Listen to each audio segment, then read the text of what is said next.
ડીસાના આખોલ પાસેથી રોયલ્ટી વગર રેતી ચોરી કરતા 3 વાહનો ઝડપાયા. ડીસાના ચત્રાલા પાસેથી વિદેશી દારૂ ઝડપાયો.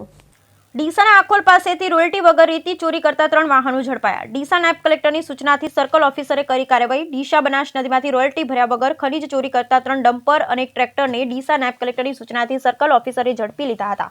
તેમજ આ બાબતે કાર્યવાહી કરવા ભૂસ્તર વિભાગને જાણ કરી છે. ડીસા પાસેથી પસાર થતી બનાસ નદીમાંથી ખનીજ ચોરી થઈ રહી હોવાની ફરિયાદ ડીસા નાયબ કલેક્ટર નેહા પંચાલને મળતા તેઓ દ્વારા ઓચિંતી તપાસ હાથ ધરવામાં આવી, જેમાં ડીસાના આખોલ 4 રસ્તા પાસે ડીસા મામલતદાર કચેરીના સર્કલ ઓફિસરને સાથે રાખી ચેકિંગ કરી રહ્યા હતા. તે દરમિયાન 2 ડમ્પર ને એક ટ્રેલર તેમજ એક ટ્રેક્ટર નદીમાંથી સાદી રેતી ભરીને આવી રહ્યું હતું. તેમની પાસે પાસ પરમિટ કે રોયલ્ટી બાબતે પૂછતા કોઈ પણ પ્રકારનું પરમિટ મળી આવેલ ન હતું કે રોયલ્ટી પાસ પણ ન હતો, જેથી 4 વાહનોને ડીસા મામલતદાર કચેરી ખાતે સીઝ કરી ખાણ ખનીજ વિભાગને આગળની કાર્યવાહી કરવા માટે જાણ કરી હતી.